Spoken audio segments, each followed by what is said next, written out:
You are king.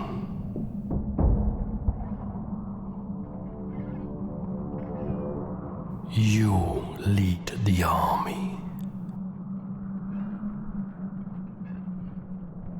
They trust you.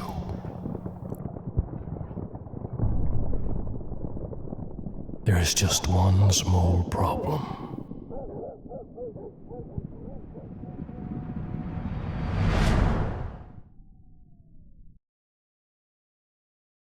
Luckily, you have your friendly neighborhood ASMRs to help you with that. So, in this video, I'm going to take you from below 1000 to above and beyond. Enjoy. The first game we will look at is supplied by my awesome patron, link in the description, Fred the Human Bishop, who is rated 603. And what we will do is we will look at 3 games in total. With each game we will jump a bit up on the rating ladder and we will learn 3 things for each game. So this first game is in the range of 603. Fred is playing white against a guy called Carl Turat, rated 564. And he has supplied me some notes for the game on the Discord. So he said that, and I'm quoting, going into the game, I was feeling kind of nervous since this was the first time playing the Queen's Gambit and I had just watched your video on it. Also, he says that he was feeling quite confident that he could handle counter attacks because he had watched my video on the Queen's Gambit. The game was a 30-minute game, and what we are going to learn from it is 1. Know the jobs. 2. Can I take it? And 3. Have any plan.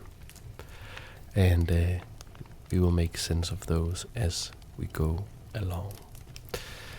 Alright, so Fred has the white pieces and opens up with d4 because he has watched my video on the Queen's Gambit and wants to utilize his new knowledge. Cool. His opponent plays d5 and we see the Queen's Gambit, this opening that if you want to learn it, I have both a video on the general strategy and an overview video in a separate video of all the different things black can hit you with. So with those 2 videos you get a pretty good understanding of the basic principles of this awesome historical chess opening. It's the Queen's Gambit declined with e6, and here we see the first offbeat move with bishop b4, and I really like the way Fred answers this. So the 2 ways is knight c3 or bishop d2. Probably you can also play knight b to d2, but that seems a little off. But bishop to d2, and that's just asking a question of that bishop immediately. It's asking, okay, so do you want to trade and just allow me to recapture and get another piece into the action where you just basically didn't do anything with your piece? Do you want to protect your bishop with a5 so I don't just capture it, which is the main line and the way that a pro player would sort of justify this move? Or are you going to move the bishop again, which is what Fred's opponent goes for here? So now you could say that although this bishop is not on the perfect square, it did get to move for free, because obviously if black really wanted the bishop on d6, why not just put it there in one move instead of in two moves, with visiting b4 first. And you can see a little bit about here what it is black is doing wrong. Black doesn't know the jobs of the pieces.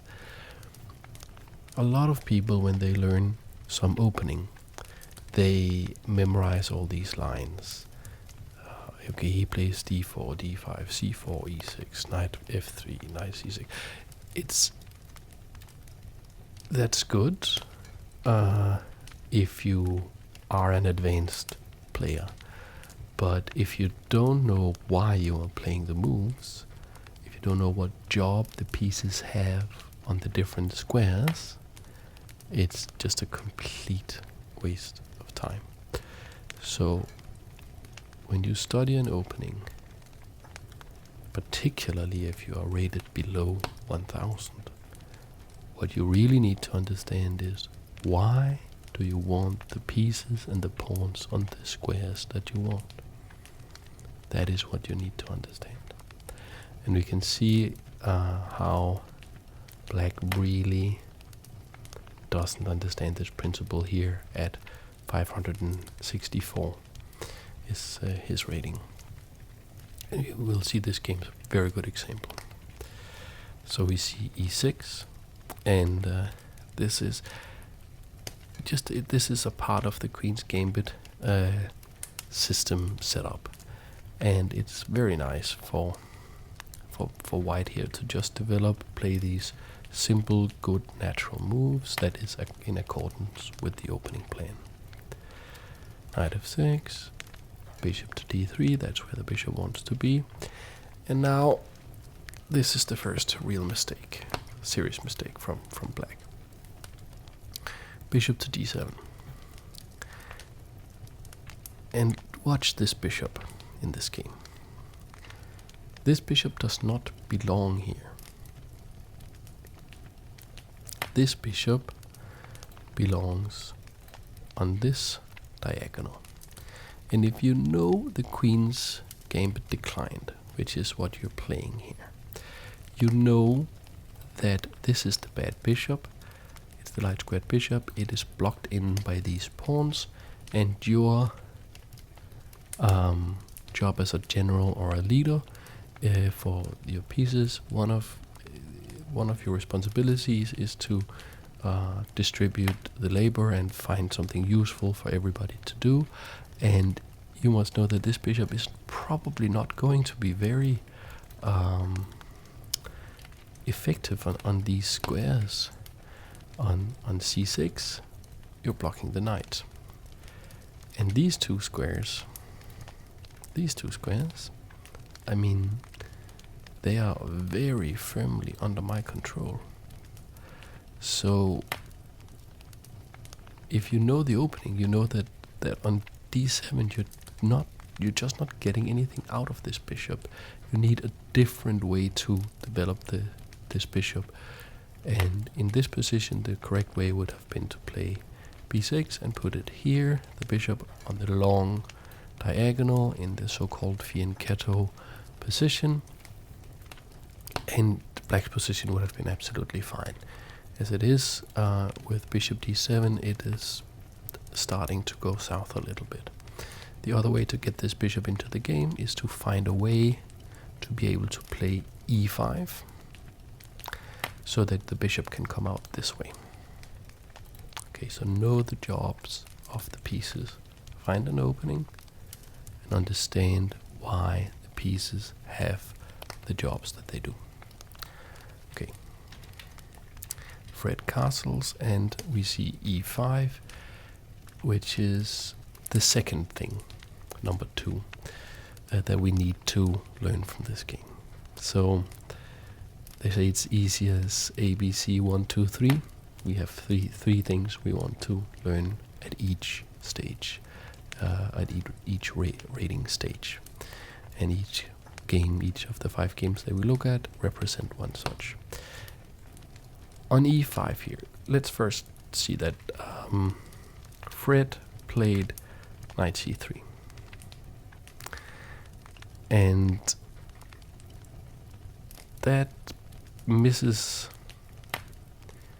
a very great opportunity, and it actually leads to some problems, or could have led to some problems.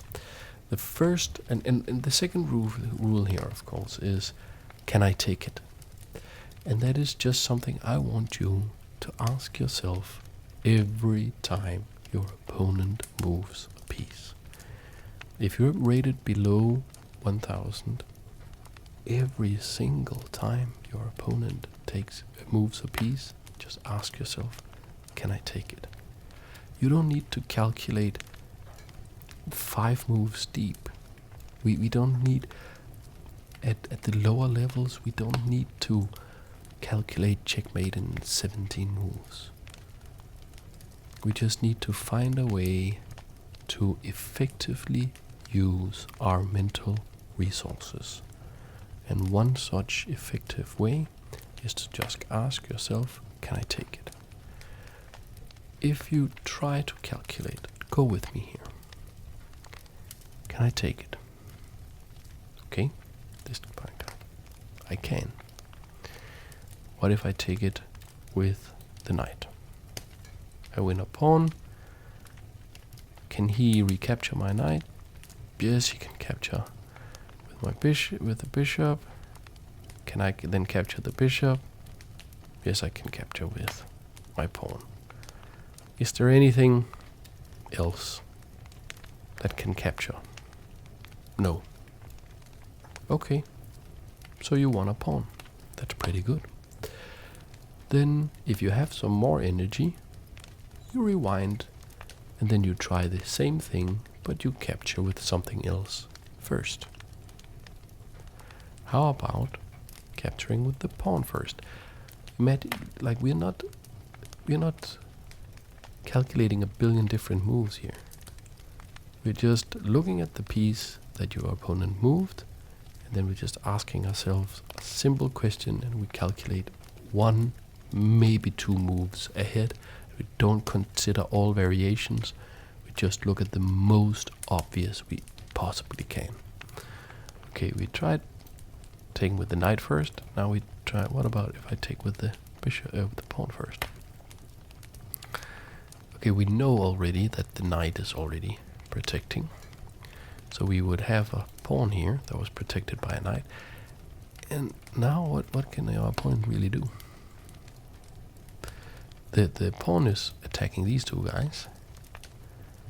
If one moves, we take the other. If the other moves, we take the one. And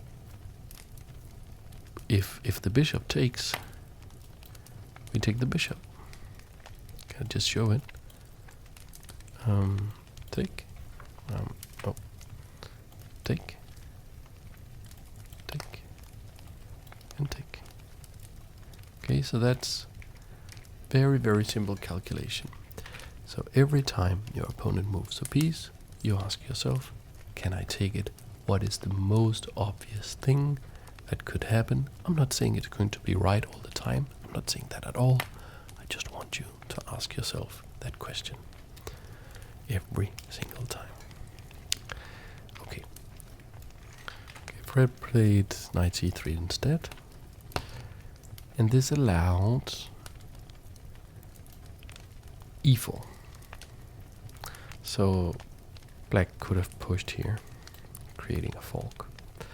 But instead, black missed this opportunity and captured here. And Fred recaptured. And now we come to the last thing that I want you to take from this game, which is a thing that Fred did really, really well. I want you to have, number 3, any plan. I don't want you to have a good plan. I don't want you to have an advanced plan. I don't want you to have a plan that you saw in a video on YouTube. I want you to have any plan. Why? Because when you have a plan, you create an internal mental representation of the chess position that is in relation to that plane. So you start thinking of your knights as actors, as something with agency, something that has a role in that plane, something that has a job, as we talked about, a job in relation to that plane. So it creates order in chaos. Okay? Here, Fred finds a plane. The plan is, he notices there's something off about that king. I can check the king. So after bishop g4, rook e1, check. Okay, maybe black should have castled. But now Fred got this check in, and Fred has a plan now to use this open e file here to attack the king. And Fred, he goes all in on this plan. Is it the best plan ever? No, it's the right plan in this position. It's the correct idea. Does Fred play it perfectly? No. Does he play it way better than his opponent? Yes, because he has a framework that makes sense. There is a harmony there, that there's something going on. He has an idea where he's going, and you can see like this huge difference in the play, skill. Even though these two players are rated almost identically, Fred from here on out is in control of the game. His pieces are flowing. Why? Because he has a plan. So king goes to f8, and Fred plays rook to e2, and that's because he wants the queen behind, and he wants actually to try and checkmate on e8. There's a lot of stuff that needs to go right for that to work, but that's his plan, and he has ideas about how to make that happen. His opponent plays bishop d7. So let's just revisit number one. Know the jobs. This bishop that could have had an amazing future on b7. Imagine this bishop on b7. You could capture on d4. We recapture with this bishop. Then there wouldn't be a pawn here. And then this bishop on b7, that's here, would have this amazing diagonal. There wouldn't be anything in the way. Looking at this knight, looking at g2, looking at the king, it would be amazing. What has this bishop done in this game? It went here, then it went here, and then it went back. It hasn't done anything. Hasn't done anything at all. So when you don't know what job your piece have, you don't know where it's also very hard to make a plan then. Okay, so we see queen e1. That's technically a mistake because it allows some things that black could try out. That's way beyond the skill level of these players, but I just point out that even though these moves that Fred makes look extremely convincing, chess is a very, very difficult game, and there are small mistakes creeping in everywhere. That happens for everybody, by the way. Okay, so bishop c6 now. Okay, bishop went here, back, and now it's there. It's wasting a lot of time because he doesn't know the jobs of the pieces in the opening. And Fred takes this so that the knight can recapture. And can you see what he's doing, Fred? So now this knight here was one of the defenders. of e8 where he wants to checkmate. There are still 1, 2, 3 defenders, but he lured one of them away. Can he do better? He plays bishop to b5, which is a mistake. And I'll explain to you why, because there's a tactical motif or a tactical idea here that's very good for you to know. But why does he? What's the good thing? What's the good idea in this bishop move? Well, it's to get this bishop away, so we would have one defender less again from e8. So it's all according to plan. While black is moving around sort of randomly, Fred is moving in unison. He's moving like there's a harmony to what he's doing, because he has a plan, he has something that he wants. Does that mean that everything he's doing is correct? No, there is a particular mistake here. It's called removal of the guard, or removal of the defender. So you see this bishop is here, it's defended by this knight, and it's threatening this bishop in c6. The thing is that this knight that's defending this bishop can be taken by this knight. And when that happens, then there's nothing to protect this bishop anymore. So I'll just show you. Black could have taken. Now, if I just take that, let's say with the pawn, I just lose the bishop. I can't recapture anything with the bishop, okay? And there's nothing else I can do, because if I try to take the bishop like this, you see, maybe he would recapture and then I would capture, but black is not forced to recapture like that. I don't have to capture the bishop. I can capture the rook with check. So white hasn't got any time to take on b7 and try to threaten the rook in the corner, because this is check. You have to capture it with the queen, and now the bishop is done for. Okay, so removal of the guard is what we call that. And let's find the place. So that is, here we are, that is the reason that there's a tactical reason that bishop to b5 is not technically correct, but it is way better than what his opponent is coming up with. So his opponent tries queen d7. And can you see Fred's idea? You take. Now you can't capture with the knight, because then this knight can just be captured here and it's no longer defended.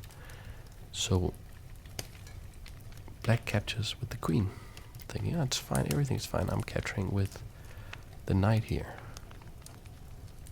And do you see, like, there was a knight defending here, there's no knight. There was a bishop defending here, there is no bishop. There was a queen defending. Oops. There was a queen defending there. There's no queen.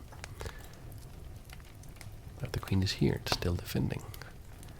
But it's not so close anymore. So what's the plan? The plan is to capture like that. Because when black recaptures, Fred can execute his plan with rook to e8, and that is checkmate. That's the end of the game. So let's recap. Know the jobs, so you don't end up playing, like, how many moves did he play? 1, 2, 3, 4. 4 bishop moves. Is that correct? 1, 2, 3, 4. Yeah. 4 bishop moves. That doesn't do anything. know the jobs of the pieces. That's number one. Number two is just a tactical thing, just a simple thing. Every time your opponent makes a move, just ask yourself, can I take it? Calculate one move ahead, maybe two moves ahead. Don't calculate a million variations. Just look at what pops into your head. The most obvious stuff. Can I take it? Can I take, if he then recaptures, can I then take that? Just the most simple thing that you possibly can. And of course, number three, have any plan. Any plan. Not necessarily a good plan, not an advanced plan, not a theoretical plan. Just have any plan. Why? Because if you have a plan, you can make sense of the position. You can make an internal image of what's going on because you have a story, you have a meaningful way to conceptualize the position and what's going on in the chess game, and that will make it so much easier to make the pieces flow and make things come out in your favor. Later, you will learn what to do when you have to switch gears because the plan and the story and the narrative that you have built up doesn't work, and you have to reset your thinking. But that's later. For now, I just want you to have any plan. And that is game number one. Thank you to my awesome patron, Fred, the human bishop, for supplying us with that little gem of knowledge. Thanks. And so we go to game number two. That has been supplied by another awesome patron of mine called Knight. Hi, Knight. Hope you're doing well and you're watching this video. And we jump about 100 rating points. Knight is rated 719, and in this game they were playing against Knife and Fork, rated 752. And there are three things that we will learn from this game are: 1, use the tools; 2, mate end games, and I know that should have been mate ends games, but there is a reason, sort of a little pun. That's the reason I did it like that, and you'll learn about that later in the video. And number 3 is use the king. So first let's talk about the notes that Knight supplied me with along with the game. And I quote, "Mostly I am mad I blundered the pawn up rook endgame." So Knight blundered and lost this game while they were a pawn up in a rook endgame. And they go on to say that that has become a consistent issue for me. I think it was because of the way I positioned my king, but some review of on endgame principles would be appreciated. And endgame principles you shall learn, and all of you guys watching along here will learn. The first thing that we will talk about in this game is the tools. Use the tools. So let's first go a couple of moves into this game, and then I'll share with you what it is more exactly that I mean by using the tools. So Knight is dark as night and is playing black here, and their opponent opens with d4.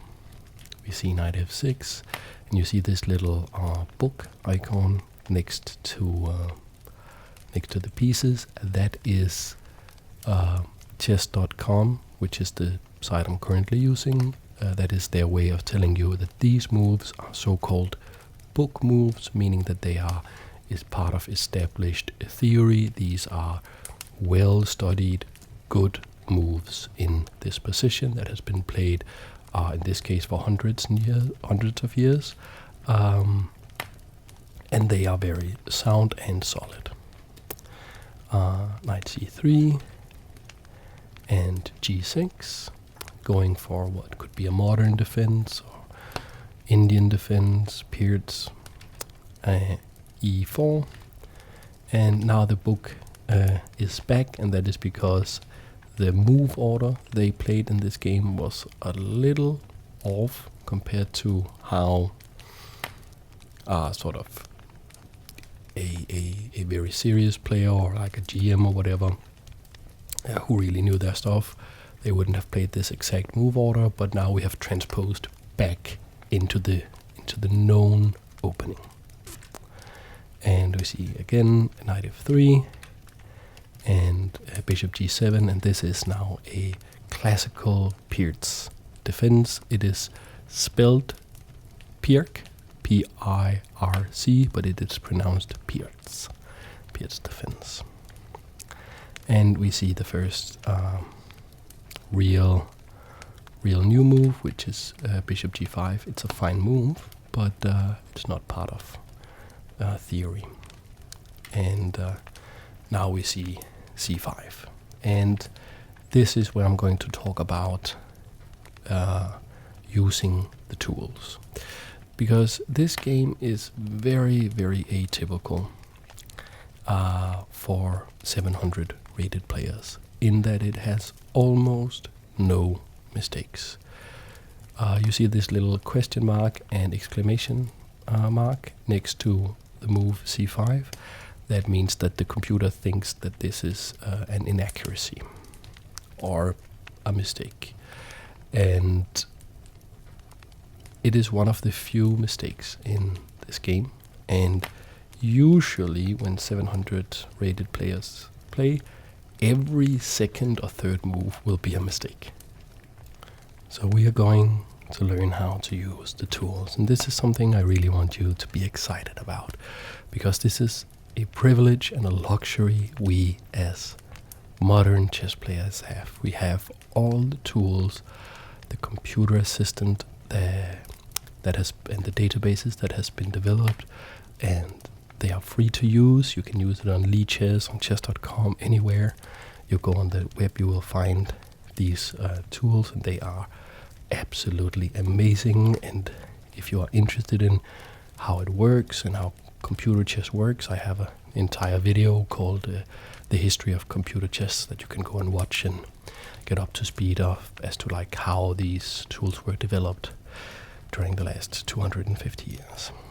But first we'll figure out what they are and how to use them. It's a little bit advanced, so I just want you to get excited about it. I want you to be happy that it's there, and I want you to have an idea. You don't need to remember everything I say. I just want you to have an idea about these tools, that they are available and that you can go and use them. So the first tool we're going to use is we want to see why this is a mistake. What's wrong with the move c5? And I think that maybe knight played c5 because they were trying to get a Sicilian dragon set up. That's a particular opening. I have a video on it that they, as a patron, may have probably seen. And in that opening, you play all these moves. And then you want to castle your king. And in chess, openings are of course dependent on how your opponent set up their pieces. And the way this game went meant that the opening was a Peer's defend and not a Sicilian dragon, and that means that c5 does not work here. So let's first go into the opening tab here, and I'll just show you how you can read the openings. So an opening database will give you a percentage. So you can see d4 is played, and you can see in 38.9% of the cases when white plays d4 of all the games, white wins. In 33.8% it will be a draw, and in 27.4% black will win. So these numbers will jump around a bit as we go longer into the opening here, and you can see even though they were not playing the absolute main line, we have in this position in the Pierce defense 27,289 games. So it means a very well studied opening, and you want to play positions like that where there are a lot of games, because you can put a lot of trust in the collective research we as a human race has done on chess like that. We are now at 11,000 games and 13,000 games with bishop g7, and we see this this sideline where we jump to only 422 games with bishop g5, and you can see the list here down the side. You can see the most popular move is bishop e2. So that's the stuff you'll see the most. So, and that's one of the ways you use this opening database. When you go over the game, and I really can't stress this enough, if you get in the habit of going over the game and using the tools to just learn one small thing from the game that you played, then your progress will accelerate rapidly. Because it's basically like having the most advanced library on chess in the world at your fingertips, and you have sort of an amalgamation of Karpov and Kasparov and Carlsen sitting beside you, being very friendly, and all they want to do is help you, and you just have to know how to speak their language. And that's pretty amazing. So we can see, okay, bishop g5 is such a rare move that on the sub 1000 level, I would say in the sub 1500 level, you don't need to study this particular variation anymore. If you had made a mistake, because now the mistake comes, but if you had made a mistake against a position where there were like 15,000 or 10,000 or 5,000 games in the database, you would want to learn that that opening sequence a little bit deeper. But now when you make a mistake against a sideline, it is not so important what the correct move order is or the correct sequence is, because this is not something you're going to see again. So we see, okay, so what is the other tool that we can use to understand why c5 is a mistake, and more interestingly, how we avoid making that mistake in the future. And now we jump over to the engine. So this is, you can see the analysis tab here. They called it on chess.com. It's running a chess artificial intelligence. It's called Stockfish. It is superhumanly strong, and even if you don't have particularly good hardware, it is more than good enough. And I mean, if you are a professional player, you can't, this is not strong enough for you to do opening preparation with. But if you're a professional level player, then why are you watching a video called Getting Beyond 1000? Anyways, so we will use the engine now, the artificial intelligence. We'll use that to figure out what is wrong with c5. And our goal is not to memorize a lot of lines and so that we can play the exact optimal set of moves the next time we see bishop g5 in the Pierce defense, because probably we are never going to see that exact same thing again. No, we want to understand what the idea is. what is on a conceptual level wrong with playing c5 in this opening. Because when you are sub 1000, I would say even like sub 1500, you play a lot of opening systems. You play like the London system, the modern defense, the Pearts, these kind of openings where you try to get the same sort of setup every time so that you have a familiar position where you know the jobs of the pieces, you know where you want to go, you know the kind of pawn breaks you want to play for, and so on and so forth. And so you want to know intuitively the vulnerabilities that you can expose yourself to. And how do you do that?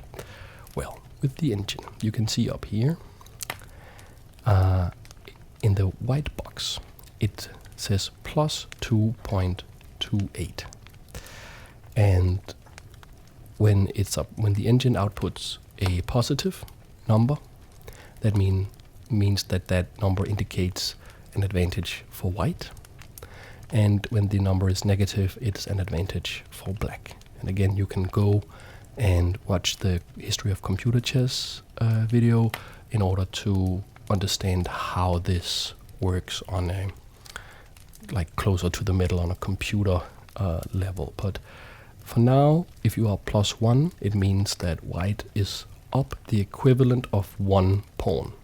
If it's -1, black is up the equivalent of 1 pawn, and this means that with plus 2.28, white has an advantage of more than 2 pawns. That is not so good on move 5. So let's figure out why that is. And what the engine will do is it will give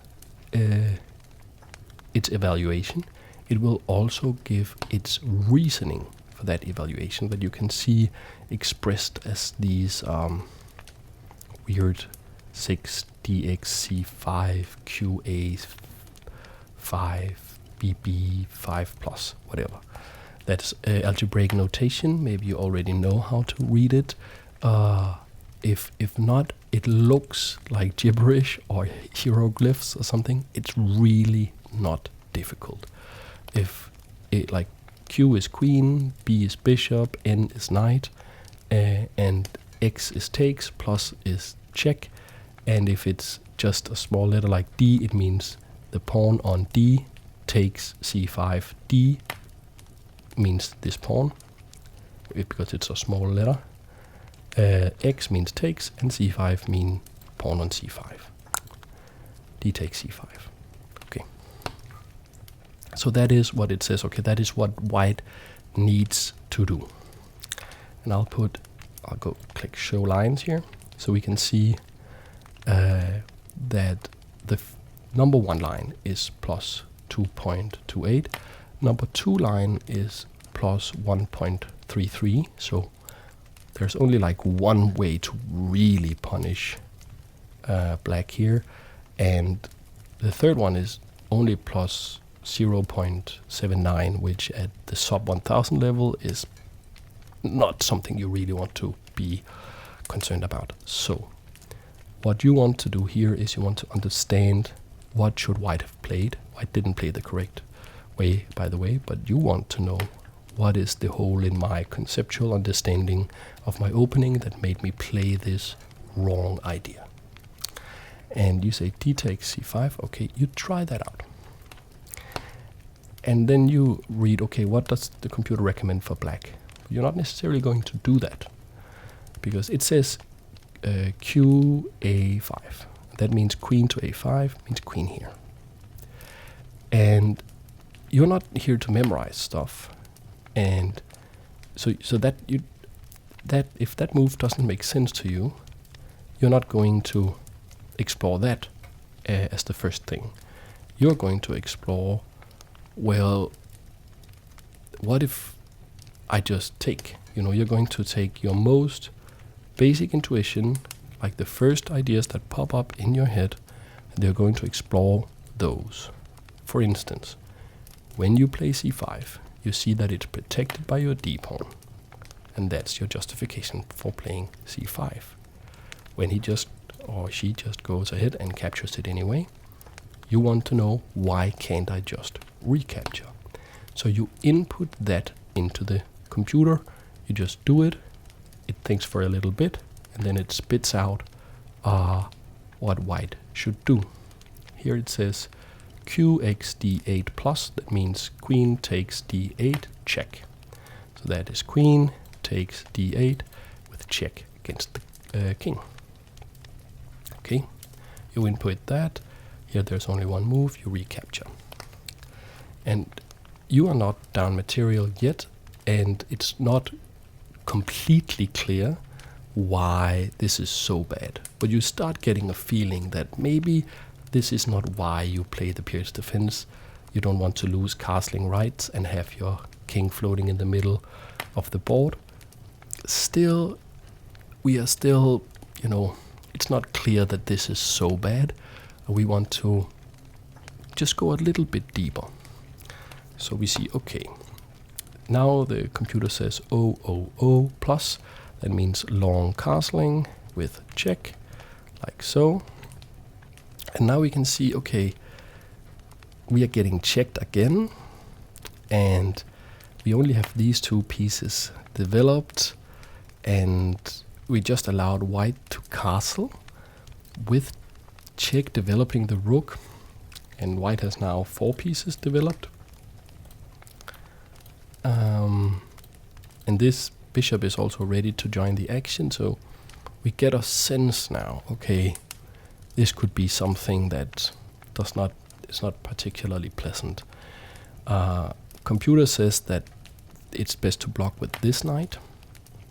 Then you ask yourself, is that what you would do in a game? Because it's against all the principles. And you'll see now, first I'll explore what if I did what I would do in a game, so I can understand what's wrong with that. And I would bet most of my money that you would either play bishop, block with the bishop, or block with the knight, or move the king. So let's say you block with the bishop. And now the computer says knight e5. It's this move. It's attacking the pinned piece. It is also attacking here with a nasty fork. And we haven't lost any material as black, but we can see that the position is very, very unpleasant, and we can now see a theme. What white is doing is white with our c5 move early, by capturing that, they forced us to trade off the queens, and by doing that, they made our king a target, because they didn't force us to trade off the queens, they traded off the queens, and we lost castling rights because we had to recapture with the king. And all the moves that white has made ever since, they are about exploiting the vulnerability of the king trapped in the center and emphasizing white's advantage in development. And that is what we want to learn. We want to learn that on a conceptual level, because it is not, we're not here to memorize a billion gazillion opening lines. Don't do that. Just understand that when you play Pierce defense, when you get this sort of setup with black, and you can hear like my computer is ramping up, the water-cooled system is fighting to keep all the cores cool, because the engine is just calculating like 70 million positions per second or something like that. It's amazing. So when you get this sort of setup, you play your opening as you are used to, and you see this sort of setup. Now you have a conceptual understanding that if you play c5 before you have played something like bishop d7, there's simply a risk that white could take and you can't recapture. And because you can't recapture, you just lose the pawn. Or if you recapture, then there is the problem of queen takes queen, king takes, and now your king is weak. And you want to internalize that. You want to feel that. That is what you want to do. Don't memorize this. Don't think, okay, in this exact position, I need to look up with the engine and see, okay, what should I play? Don't do that. Just understand. Just feel it. Put it into your intuition, so that the next time you are not in this exact position, but in something similar. That's why I also want you to play the same openings over and over and over again, and analyze them using the tools that are available. And maybe come, if you're like a patron, come to the Discord, share the games with the rest of us. We can talk it through so that you really learn and build intuition based on the games. That's really how we grow as chess players. And that is the first thing I really wanted to show with this game, that you can use the tools to build your intuition and grow conceptually. And that is what you want in the development stage where you are developing as a chess player. And what you do not want to do, because in this position white played b5, what you don't want to do is saying, okay, well, since my opponent didn't find the really strong move, then I don't have to worry about it. So that is the, like, don't be results oriented, because, like, let's say you win a game where you made way more mistakes than your opponent and you got totally outplayed. You were like on the back foot from the opening, but your opponent blundered, made in one in time trouble because they had like 10 seconds left or whatever. Then don't think, oh, I played so good in that game because I won. No, that's not what you want. You don't want to say, like, and if you maybe you played a really good game and then you lost because you blundered something, then don't say I'll never play that opening again. Don't take the result of the game and let that color your how you interpret what was going on too much. Look at the concrete cases and build intuition. Okay, I'll quickly go over the game because I want to go to the end game after having introduced these tools. And do not worry if you don't understand it all. This is an introduction. This is for aspiring, developing chess players. And we see all these exchanges, and we can see, by the way, that the engine is, it's not freaking out too much. Now it says plus 1.65, and I have looked the couple of times where there is sort of a spike in the evaluation. I analyzed it quite deeply, and the type of mistakes that knife and fork and knight did that resulted in those spikes are quite long tactical sequences that are not the kind of stuff that we want to improve right now as 700 rated players. We want to look at the more low hanging fruit. How to get from 700 to 800 is not the way you do that is not learning how to calculate a advanced 6-move combination that a computer is able to find and a grandmaster is able to find. That's not how we want to improve by building a stronger intuition. Okay, so we see that, for instance, this so-called blunder with the 2 question marks, it's quite advanced to figure out how black can get ahead here. And black, even though it says -3, so that's like black should be up 3 points or more than that. It should be like a knight or a bishop. But in reality, black only wins 1 pawn and has a good position. So in order to exploit that, if knight were to exploit that in this game, knight would have to first find the long continuation. I'll show it. So instead of playing, they played rook c8, but you have to play rook 8 d8 to threaten to exchange these rooks off. It's all about this pawn actually. And from here, black has to play knight to b5. And here you can now take, and you don't take like, excuse me, in this case you can take like this, because your black can't take, white can't take your rook, or can you? Let's see. Takes. Yeah, you can't take the rook, because if you then take the bishop, you end in checkmate like that. Okay, so that is the justification for bishop takes e5.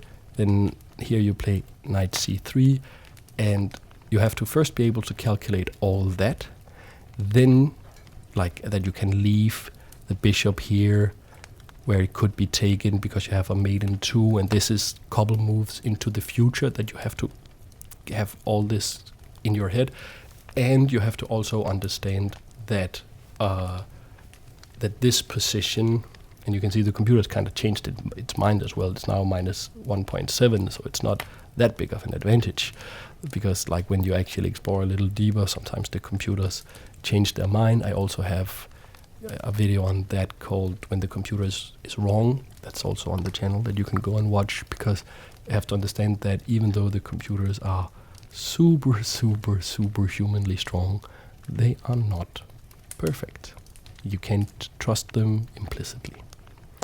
That's a different thing. So, but you have to like be able to calculate all this, and then you have to be able to evaluate that this position where you are a single pawn up is actually a significant advantage. It's way more than just being one pawn up. If you're rated 700 or 800 or 900, that's not where you want to spend your time improving that, because there's so much low-hanging fruit that you can just easy pickings. And let's focus on that intuition building first. Okay, so that is why I say that this game is not, there's not many mistakes in this game, even though the computer says sometimes, oh, this is a big mistake. You know, understand what kind of mistakes they are, and if they are relevant to your I don't know what the English expression is. They say like the nearest zone of development, which is what you want to do when you want to learn something or grow in a field. You want to look at, okay, what is the next level that I want to get to? You know, don't try to jump the entire staircase at once. Take one step at a time. Okay.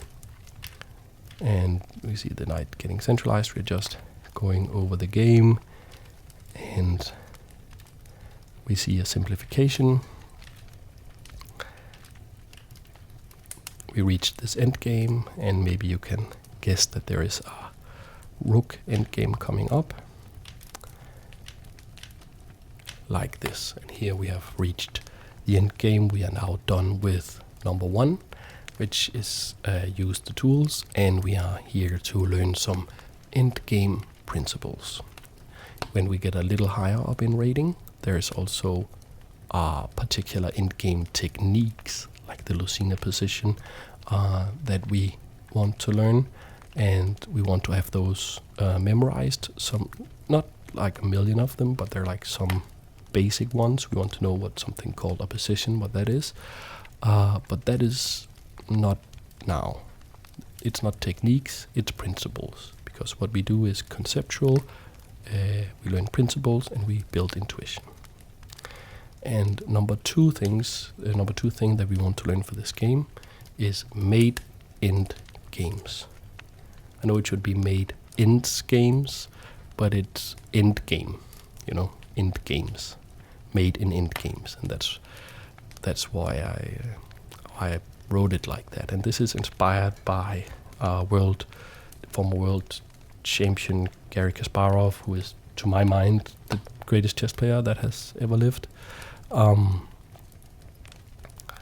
And he said in his book How Chess Imitates Life, that I can really recommend. It's a super cool book.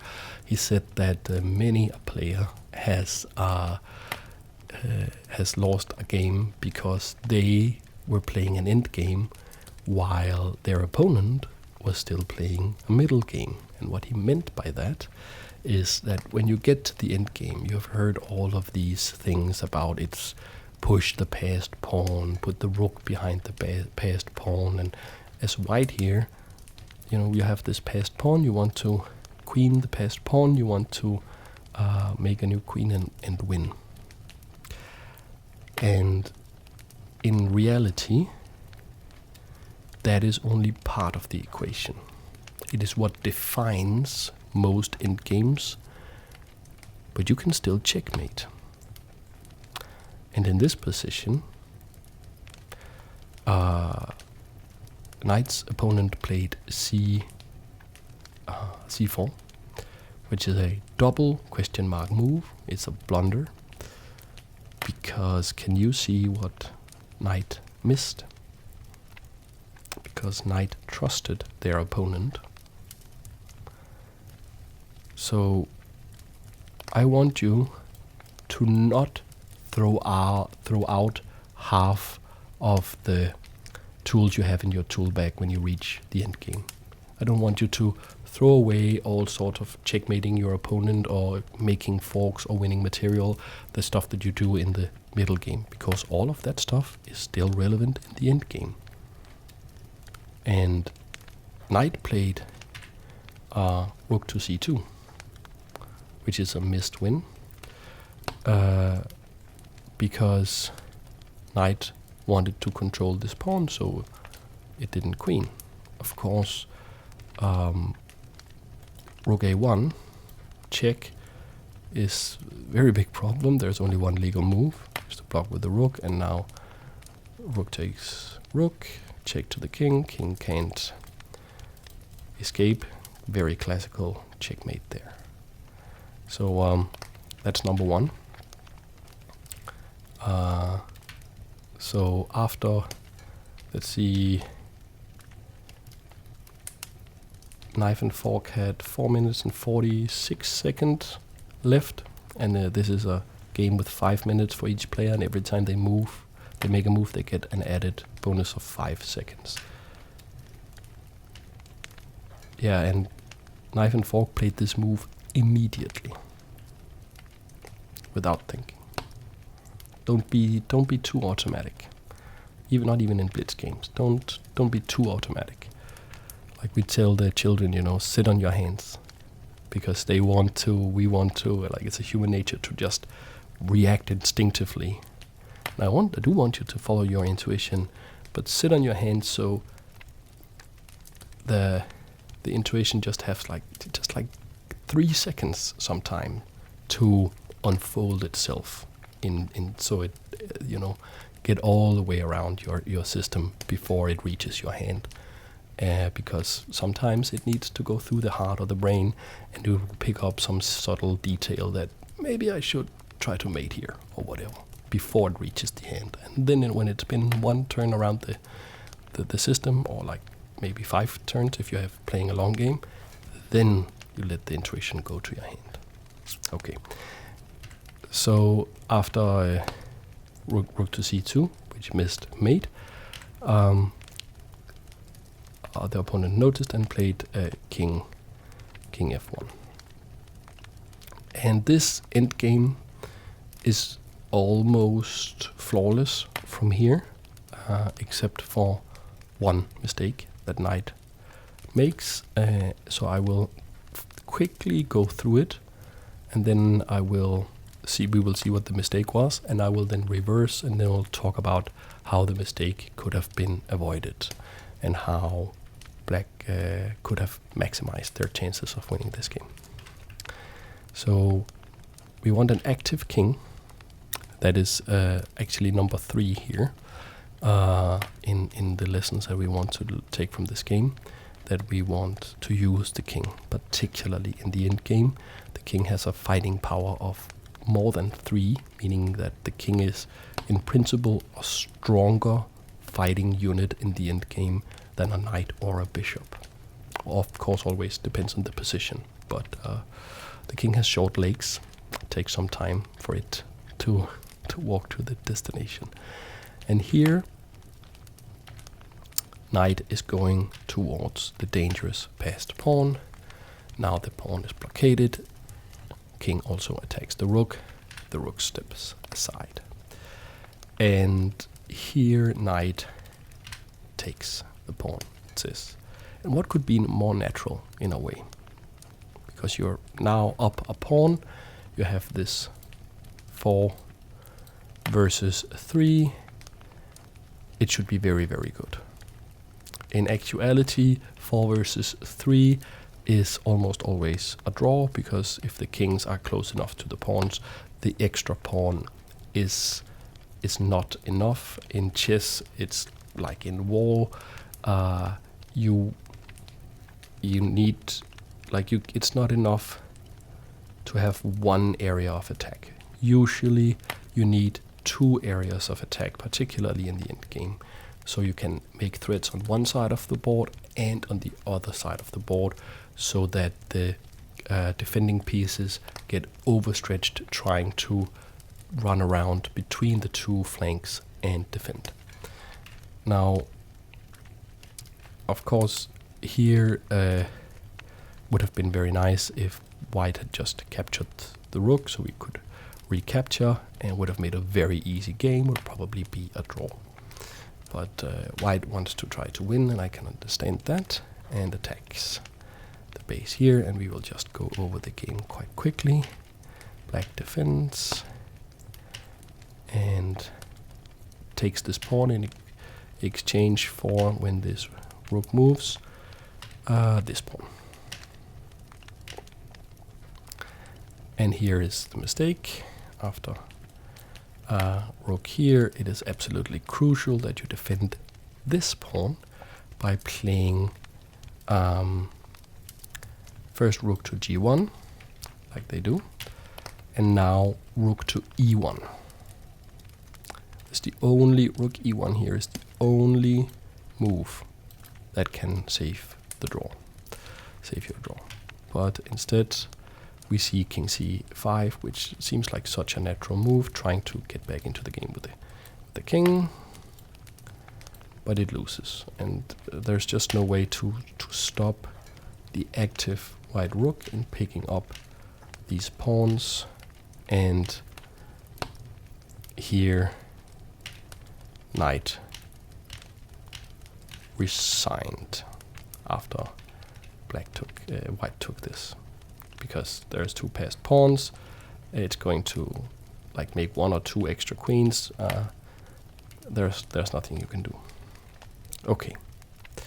And knight said in their notes that that they think it was, quote, because of the way I positioned my king. Let's look at that. So we go back. So up until this point, I am 100% in agreement with knight. This is 100% the correct idea. You activate the king, but of course you wanted it to be over here to eat these pawns, but this pawn has to be controlled. You attack the rook moves. And now we have the second learning point, number 2 learning point, that is mate end games. Like, checkmate ends the game. Your opponent can make 1,000,000 queens, but if you have checkmate in 1, it's not going to matter. And the king position here is very interesting.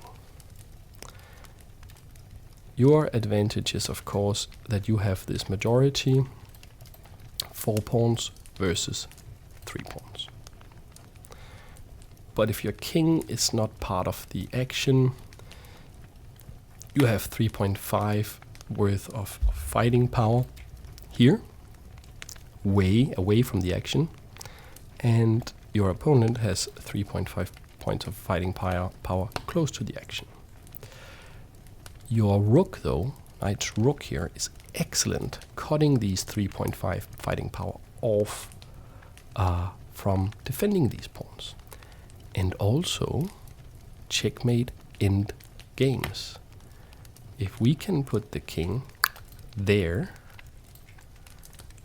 it will attack here, here, here, and then we have checkmate, like that. So we can take the checkmating idea and we can combine it with the endgame principles, and we can make an attack. So we can come up with a very strong plan here, which is to not take the pawn.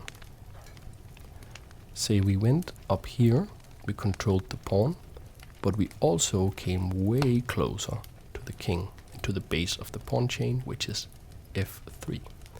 So we can play king to d4. Now let me be clear about something here. This is still a draw. But. If you looked at the other, like the way the game ended, the computer was saying that it was a draw almost the entire time until black made a mistake. And suddenly it went from being 0.0, meaning a draw, to like a huge winning advantage for white, because black made one misstep. And that misstep was so crucial because the king was too far away. If your king is closer to the action and you have a lot of different threats, your king is coming in here, wants to take this pawn, wants to take all of the pawns, and the king is in the center of the board, meaning that it can, if it's needed somewhere, it is as close to everywhere as it can possibly be. Then you don't have to walk this razor sharp edge where one small mistake can cost you the game. Because it's one thing that Stockfish says that it's a draw, because Stockfish can calculate 70 million positions per second. So it can get away with way crazier king positions and way more crazy stuff than you and I can. So we want to be very principled, and we want to give ourselves as many chances as we possibly can. And one way to do that is centralize the king, use it as an attacking force where we can eat the dangerous pawns, and we can try to checkmate using the king as well. So it's a pretty tough move to find, king d4, because why not, for instance, this discovered check. Now it's check, but maybe we could take the pawn. We're not even going to take the pawn if they try that. Just go here. That's the point. The point is that we actually are still controlling the c pawn with the rook. So if we get it like just right, we can approach the pawn and then divert our course and attack here, and we didn't, because of the way the king moves, we didn't waste any time. Does that make sense? Because 1, 2, 3, 4, 5, that's the same as 1, 2, 3, 4, 5. Does that make sense? Okay. Now it's pretty tough to figure out. It's probably still a draw. Stockfish says it's like 0.7 minus 0.7. But now we have all the threats. Now white has to find the exact way to not lose. Like the only move that really works here is rook a3 check. We play king f4. We still threaten this. We still threaten this. And now can you see how much better the king is here than over here, where it ended up in the game? So you want to give yourself practical chances. You want to look for checkmate even in end games, and you want to use the king. Now there is a razor sharp line that white can play, starting with g5 here, to maybe draw this game. But like, it really black is in the driver's seat. It should be quite easy to say that because we have all these threats. This pawn is not going anywhere. We can capture it at our leisure. This rook is now needed to protect this pawn here. We get close to having checkmate threats, and our rook has just built this Great Wall of China, so that the king is not escaping from the back rank. So it's way easier to play black in this position. So that was what I wanted you to learn from this game. Let's just recap. Number one is use the tools. Be excited about it. Explore it. Use it to build intuition. Use the opening database to figure out, did you fall for something that is very common? If so, then study that particular opening deeper, because you're likely to see that many times again. If it's something very rare, then don't study the particular position hoping to memorize it. Just understand the tactical or strategical motif and build your intuition. Don't memorize it. Don't be sad if you will forget it sometimes. Just get it, be part of your system. So next time you see something similar, the spidey sense will tingle a little bit. And then number two is, don't stop looking for checkmate just because you're in the end game. Don't stop looking for all the same kind of stuff that you look for in the middle game. It's still good to make a fork. It's still good to checkmate. It's still good to pin a piece in the end game. All of that stuff still applies. Now you just also have to get the rook behind the passed pawn, push the passed pawn forward, and all of that stuff. End games are tough. And the last thing is, you want to use the king in the end game, and you want it to be an active fighting piece. So you want it to centralize, you want it to be near the action, so that you don't miss that 3.5 fighting power. So that was game number 2. And now it is time for the third and final game of this video. And this game has also been provided by one of my awesome patrons. This time it's Bilou. I know him as Bilou or as Alexander, but it's French, so I don't know the correct pronunciation. So I'll just say Bilou. I hope that is okay. And this is a bit of a gem because it's something a little rare these days. It is an old school chess game from a old school open chess tournament. And it is Bilou's first open chess tournament that he has played. And we actually have a picture of him from the tournament, playing the actual tournament that you can see here. And that's just really, really cool. And it's his first open, and he's rated 1199, but his opponent, Frederick, is rated 1713. So there is a more than 500 rating point gap. So let's see if we can learn something from that, shall we? as always, we have 3 concepts or ideas that we want to focus on. And for this game, they are 1. Equalize, 2. Trade, and 3. Win. That's right. I have a learning point in this video that is just called win. And I'll explain what that's about when we get there. And yeah, the ending of this game is quite interesting.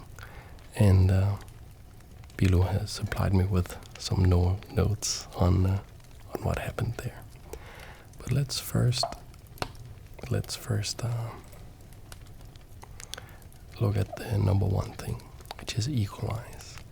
And this is when you are playing black, as Bilo is here.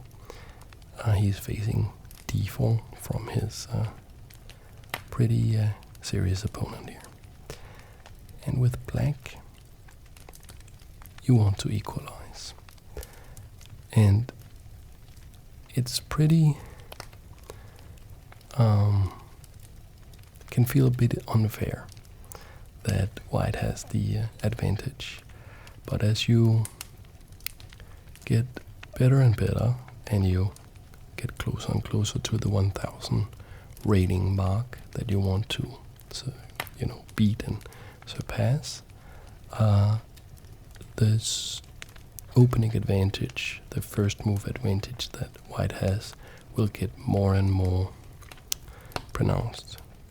And you want to know how to deal with that.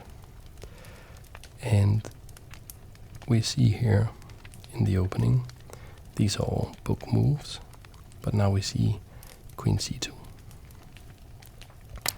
And actually analyzing this, it seems that Stockfish says you can actually just capture this pawn, and it should be equal. You have already equalized. Bilo chose to castle instead, which I think is also quite good. And I can also understand that I wouldn't capture that pawn either, simply because of the fact that my opponent is 500 points higher than me, and that doesn't mean that I should always trust their rating.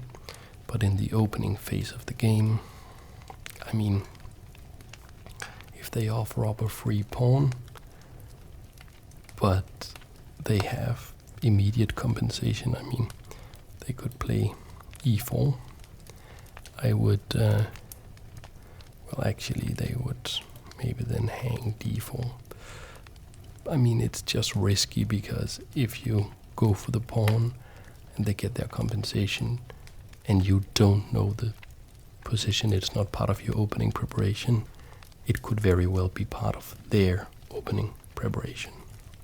So I think castling here is a very sensible decision. And in this position, Bilo played knight bd7 to get into a familiar position that he knew. And here I just want to pause and talk a little bit about how to approach the opening with black. One thing you can do is, of course, you can play to just catch your opponent with their pants down and gambit something and make a strong attack, like you do in the Budapest defense that I have a video on the channel. You can, of course, do that.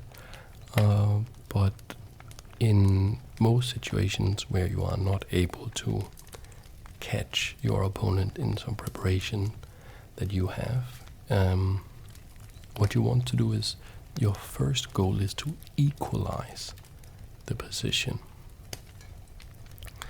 And that is what that means is to negate the opening advantage that white has. And in this position, if you play knight bd7, I mean, it's a fine move. It's nothing wrong with it, but it is not fighting to equalize. It is accepting that white still has the pressure. Whereas if you play in this position, if you play c5, look at what happens here. We are challenging the center. Look at that. We are absolutely equal here in the center. So it's kind of a subtle, small thing that I want you to be aware of. Look at what your opponent is doing and try to conceptualize it as an argument. So what is white's argument in this position here for having the advantage? Or rather, in this position, what is white's argument for having the advantage? So black has castled, so that can't be the argument. So we both have two pieces developed, and the queen is also developed here, but the queen is not on a very active square. The queen is also it's a little early it was developed, so that's a knock on that. So the only real argument is that white just simply has more control of the center, because white has played c4. And then, so you try to conceptualize it like that. It can help for many people I know to sort of put it into language. Just talk to yourself about it. And then you say, okay, can I do the same? Can I either counteract that, or can I just do exactly the same? And with c4, with c5 rather, you just say, well, what should white's argument for having the advantage be here? And so it is a subtle thing, and it can require a lot of calculation, and you'll be wrong a fair amount of the time that you go for this. But in your intuition building, I want you to get some experience with the black pieces during the course of the opening, not trying to turn the whole game around, just seeing, can I equalize this? Alright, so that was number one. So knight bd7 was played. We saw some more developing moves. Now kicking the bishop moves back, and c6. And these guys are playing quite well here. And this is a little nice detail here that you may not be aware of if you play the Queen's Gambit systems with d4 and c4, or if you play against them. You need to know this idea that you would prefer to only take on c4 after the bishop has already moved, so that when you take on c4, you will have the bishop waste a tempo. And in some cases you could play b5 here to kick the bishop, and this, as white, is also something you need to be aware of. I think b5 is not particularly strong here, but yeah, so it's just a little subtle nice detail by Bilou. Then queen c7 is a move that I think is not my favorite move, to be honest. It's a little easy to get exposed on this diagonal and on this file. So we'll actually see white try to exploit that. Castles and b6 with the idea of going bishop b7, which is all fairly standard and makes a lot of sense. Bishop goes back, and here I would probably, even though I think, after analyzing the game, I think that white's decision to play queen takes c3 is correct because of the pressure I talked about against this undefended queen. I think it would be very natural for me to play b takes in this position, simply because now I can go e4, e5 and just have a very solid center and possible strong attack against the king. But queen takes is good, and knight e4 attacks the knight, and we are getting close to the second learning point. So of course c5 here opens up a defense here, and for this nice outpost square for the knight. It's attacked by the bishop, and this queen move is a little off. To me, you have the strongest piece on the board defending something. I mean, you would rather have something else defending it. I think probably in this position a better move could be f5, just protecting it, but queen c6 was played, and the very strong idea b4, where you can really see that white is a pretty strong player, saying, okay, this queen is only defended once, it's potentially attacked twice, so I could probably put some pressure on here. Below defends, and there's I think a conceptual mistake or principled mistake by white here, which is trading down like this, because now their best argument for having an advantage was the exposed, or the potentially exposed queen on the file here. But now we get to the second learning point, which is trade. And trading is like a huge art in chess. And I'm not saying that Bilou with the black pieces is doing like a perfect job of trading this position down, but it does work, and it's quite instructive. And in general, you probably, if you're watching this video, you are probably already a little bit serious about chess, and you probably already know that if you are up material, it's generally a good idea to trade down.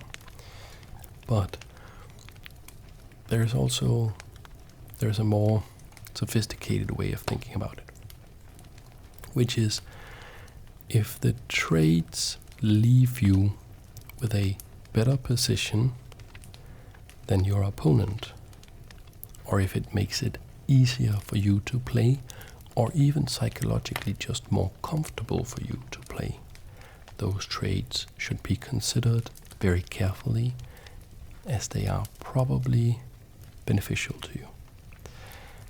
And I mean, if you look at this idea here, instead of recapturing here, Bilou first captures the knight, forcing this trade,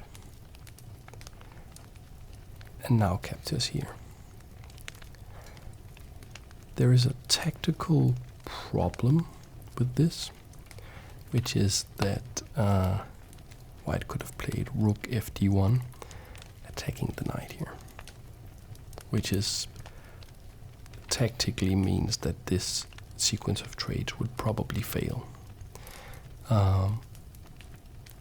So of course, while looking at lower rated games, we have to be a little lenient with the tactics when we consider the ideas, because tactics are very difficult, and when you put something through Stockfish, it will immediately point out all the tactical things that just, no matter how good your idea is, will just say, well, there's like this sequence of moves that makes it irrelevant, even though it was conceptually the correct idea. The opponent, white in this case, played bishop e7 attacking the rook instead, thinking that they could win a pawn like this. And in a way they can, but the problem is that Bilo is quite comfortable trading this position down like this and attacking the pawn. And now we have simplified this position a lot. And if we just go back before the trades, let's just talk about like the benefit of just alleviating so much pressure here with all these trades ending in this position where now okay, white is a pawn up, so the situation is not ideal, but almost all of the pressure has completely evaporated. And now it's a question, can you control this pawn here? That's actually just the question. If you can control that pawn, you just have an equal endgame. And if you can't, you are in big trouble. So let's see what black throws at white here, trying to control the pawn. And it's very similar, very, very similar to the last rook endgame we looked at. And it's the same principle. So it's the principle of activating the king, getting it close to the pawn, getting it in front of the pawn here. And now the position is, well, it's at least equal. Maybe even black has some advantage, because this pawn is not going anywhere. And we can now, after h5, we can now check. And so white played king e2. I don't know what the best idea is here, but there's no way to stop black's next move, which is rook to d5, attacking here. And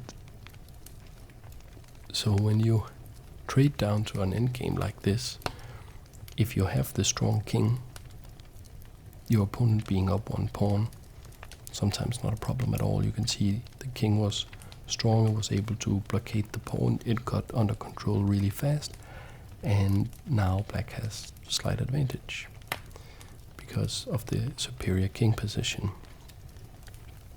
that we discussed earlier in the game before. And you can see in general what both players are doing here in this game is they are utilizing all the things that we have discussed in the two previous games.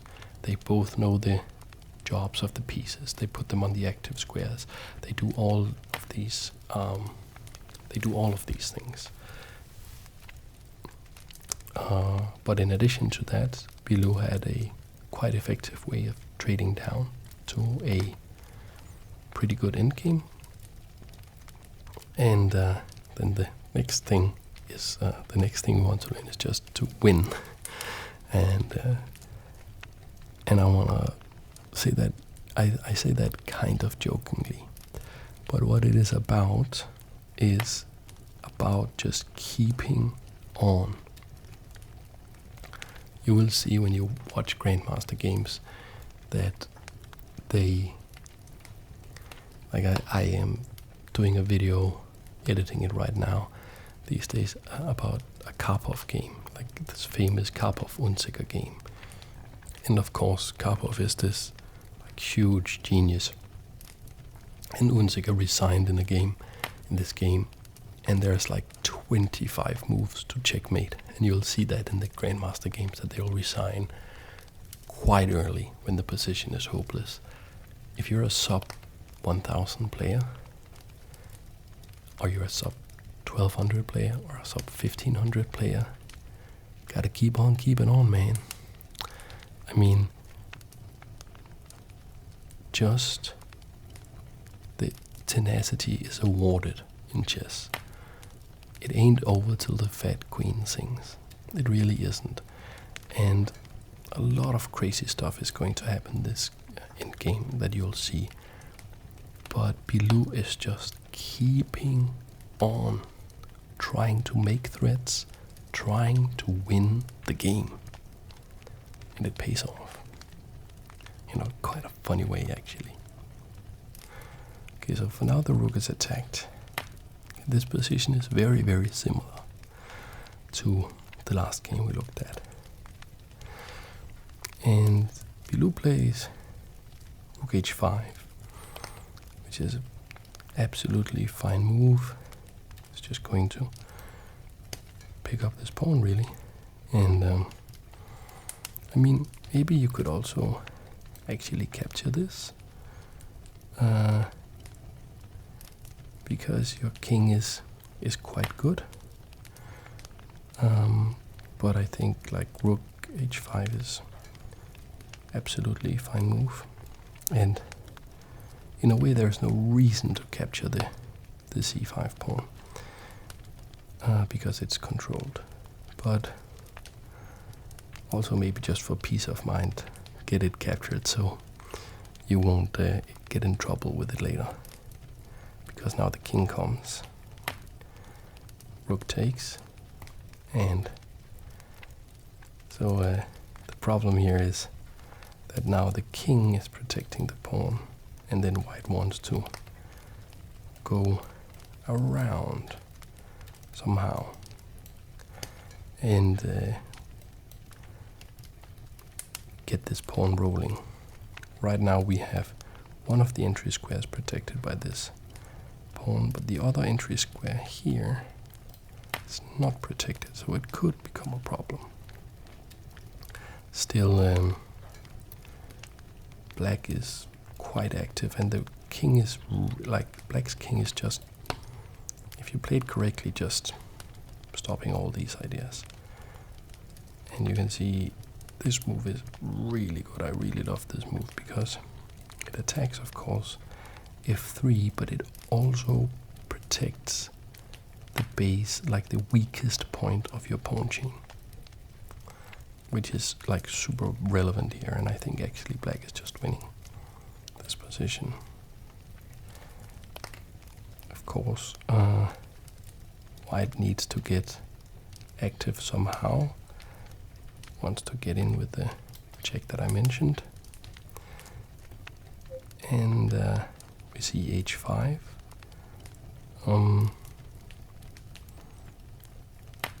I mean, you could probably also take this pawn, but h5 is fine. Just going to push your advantage, push the passed pawn. It's a good principle in the endgame, just going to threaten to make a queen, but does mean that white gets a little bit active here with the check.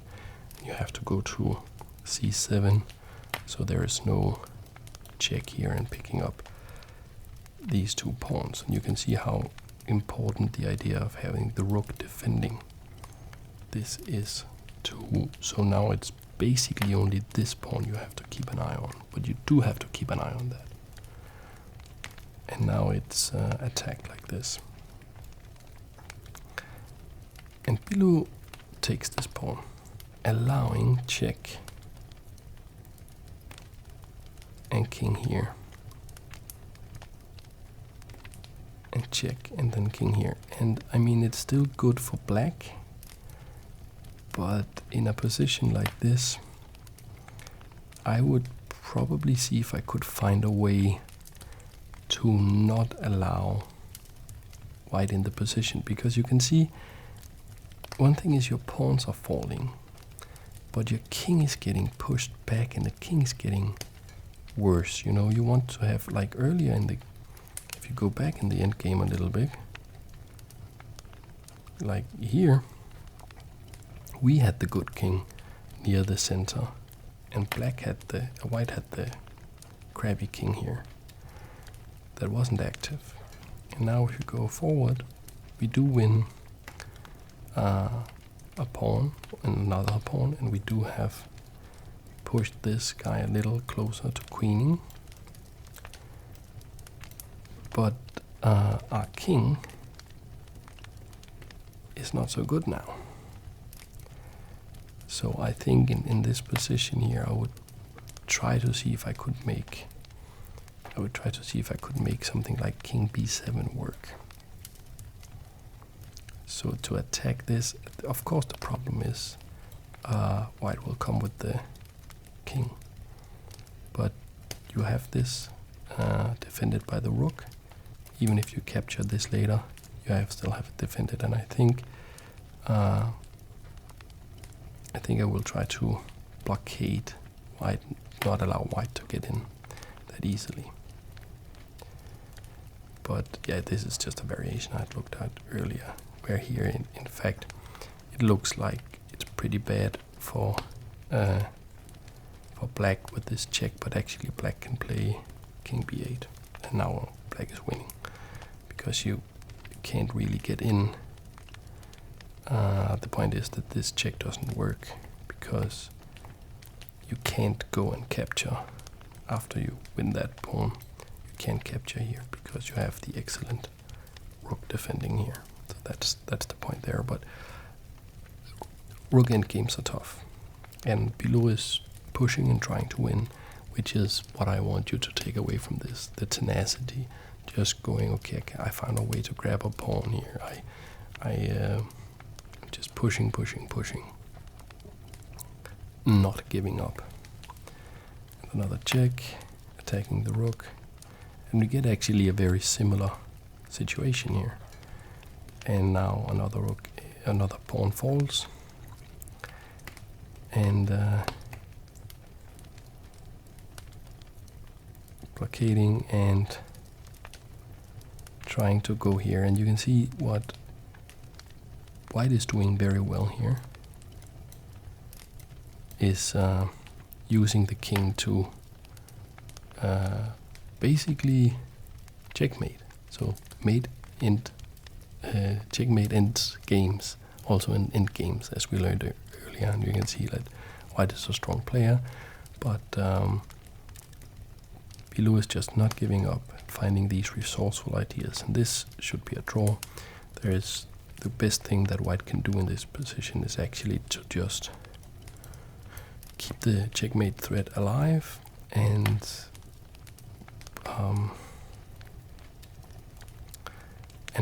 black can keep on checking. And with king e7, actually we could start pushing this pawn again. But I can understand that rook c6 is just saying, okay, I'm going to capture this pawn, and if I get this pawn here as black, I have all these guys. Maybe I can do something with those. And we see a repetition, and now king e5. And Bilou is just saying, well, I can take the draw, that's fine. And we see a simplification, and just keeping on, right? Just keeping on.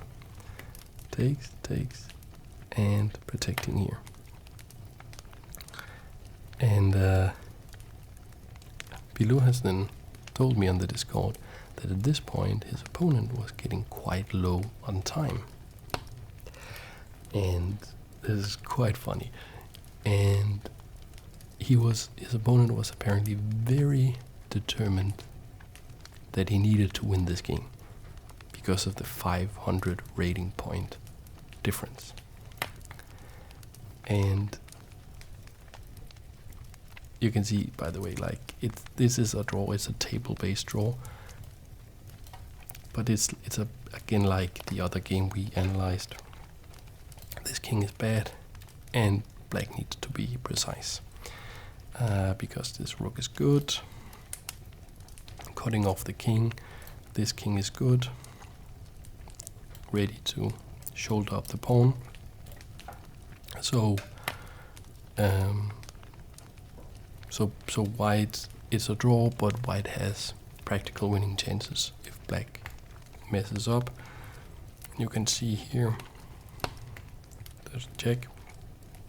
And actually now, in this position, let me just check the table bases. Yes, it's a draw, but this move loses now. White is winning with this sequence of moves here. There's only one move, and now king f6. And there's just no way to stop this. Okay, but in time trouble, rook h8 was missed, and it's so like this is not a can you see like how tiny these differences are?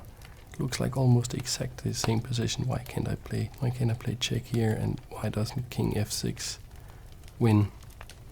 And now it's because of h3. And there's just no way, like if I try this, I have check, and how are you going to now? How are you going to stop me? Queening.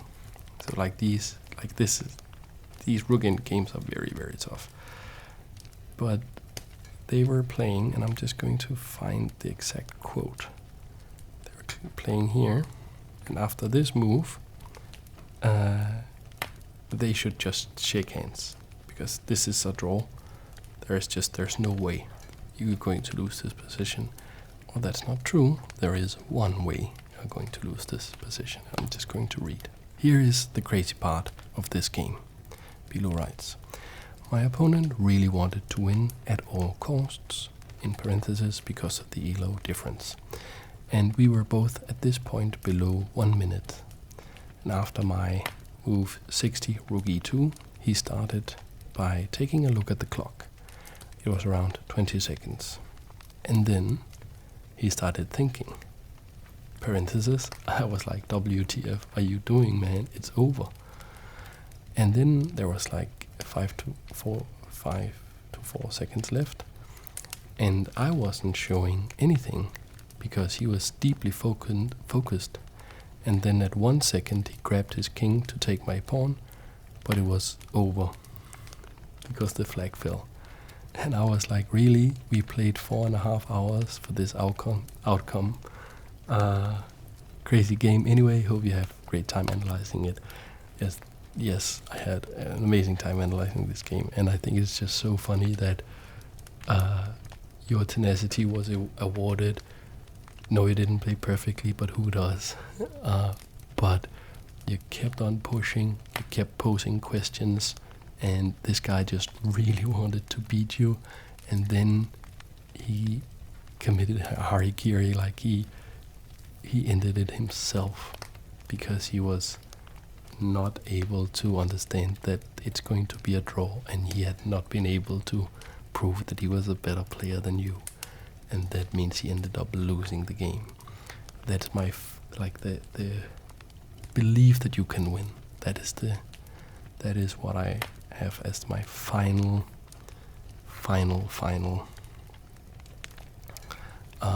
advice for you guys. Believe that you can win.